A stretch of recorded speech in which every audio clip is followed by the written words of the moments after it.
Hey guys, so today I want to talk about a topic that might be a little controversial and is a little bit uncomfortable for me to talk about and hard to kind of put into words. I've always felt like I don't fit into the homeschool community.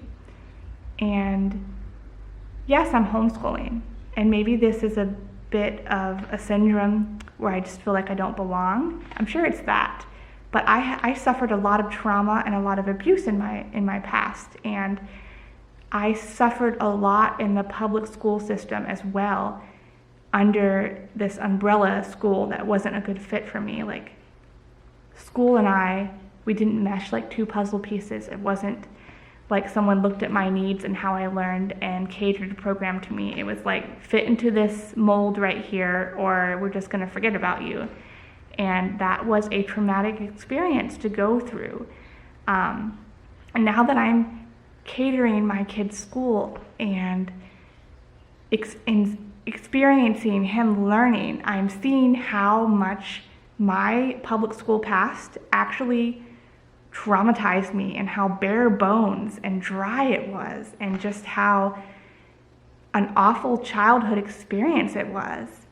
I also suffered sexual abuse, mental abuse, and a little bit of physical abuse in my past. And I'm not really gonna address that, but it does correlate to this video. But as I am relearning what school is supposed to be like, and how to love learning, and how learning can be beautiful, and it doesn't have to be hard, it doesn't have to be memorization, it doesn't have to be test scores, and it can be this amazing organic process where you show love to another person. Like, there is love in learning, which is not something I've ever experienced. Love, to me, my mother loved me, but education to me was like rigid structure and test scores, and you need to be better, and you're not good enough. And I was never good enough for my school. Even when I would get, I would say, 80s, I was never an A student. And I just never felt like I was good enough. I never felt like, it's probably a whole other video, but no one ever taught me how to learn in school. They just gave me information and expected me to regurgitate it on a test in this dry, white, four-walled classroom setting where everyone just sat still and stared at a teacher who talked. Like, that's not what learning is or should be. I'm really getting off topic. I didn't know that when I started educating my son and I started forming these educational ladders for him and making a learning environment where he is loved, where he can learn at his own pace, and where he is not pitted against his peers like it's some kind of a Hunger Games activity. His value is not in his grades, and I want him to know that. My value in public school was always in my grades. Teachers treated those kids that were smart, who got good grades, differently than they treated the kids who they thought were dumb and who got bad grades. And if you were in the middle, you were just never good enough to be smart, and you weren't dumb, so you really were kind of just glossed over and missed. But I have the opportunity now to change that traumatic experience that I went through with my school into something beautiful for my son. But it's an intense emotional experience for me in a way that I never knew would just hit me. There are other homeschool moms out there that I see that, like I said, I don't feel like I belong in the community because they just seem so calm and at peace, while I'm over here trying to exude calm and peace while having an internal panic attack because I'm dealing with the trauma in my past, why I homeschooled my child. It brings it all up. But God is bigger. He's bigger than the sexual abuse in my past. I can protect my son from sexual abuse. I can say no sleepovers. I can watch him when friends come over. I cannot leave him alone with people who are going to hurt him. I have control of that right now. And he will not be hurt the way that I was. I have control of my emotions. I don't have to yell at him. I don't have to hit him. I don't have to scream at him, and I will not do those things. I will end that cycle of abuse in my past. He will never know those things. I will tell him one day what I went through when he is older, but he will never experience those things. I will not break my son that way. But there's something fragile inside of me that breaks with the realization of my past meeting his present.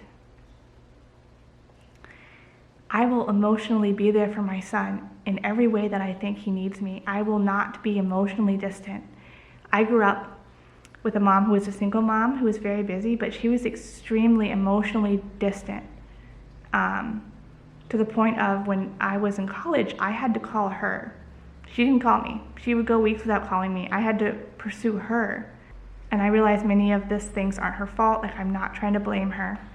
But I realized I need to be there emotionally for my son. I need to be showing him how to regulate his emotions. I need to be showing him things he can do when he has extreme emotions. And I want to be a comfort for him.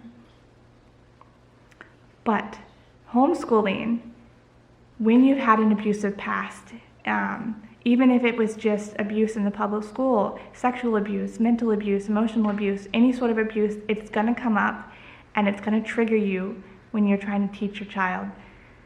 I'm not sure what it is. It's like you have to relive it as you're giving your child a different experience. It makes you panic because you realize how unloved and how hurt you were as a little kid. And you just look at your little kid and you're like, dear God, I hope he never has to go through that. Ever. But we're a new generation. We've learned from the mistakes of our parents in the 90s. And yes, I'm going to make mistakes. But I pray every day that I never abuse my children. Ever. I pray every day that God will be my strength, that I will not be broken anymore as I try to teach my kids, that my brokenness won't get in the way of creating something beautiful for them out of their education. I hope that he likes homeschool. I don't know if he'll homeschool his kids or not, and that's okay too. I do hope he will. But, you know, my mom public schooled us, and I did not public school my kids, so every adult gets to choose something different. But what I do hope he never has to deal with overcoming that darkness.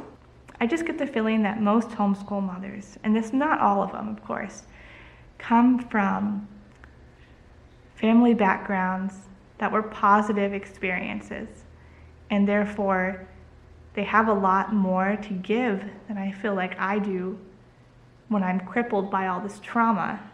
And like, I'm trying to change my very existence. I'm trying to change traumatic things that happened to me in my past. I'm trying to take those and funnel them into something so that goodness comes out.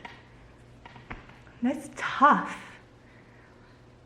It's mentally abysmal sometimes. And it's only because of therapy that I've been to, the counseling that I've been to, the friends who have supported me, that I'm able to do this at all. But if you've experienced this in your past, if you relate to any of the garble gauche that I just spouted out, I don't even remember what I said to edit this. If you relate to any of that, you're not alone. There are others out there like you, which is like I said when I heard this woman speak at a conference. It was a Wild and Free conference.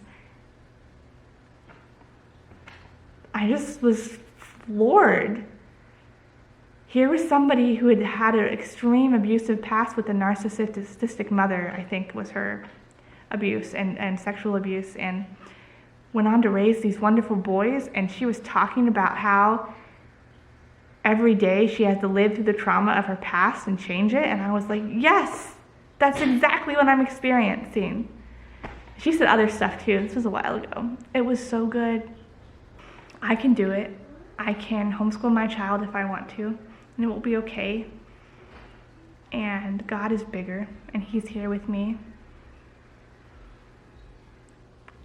And I'm not alone.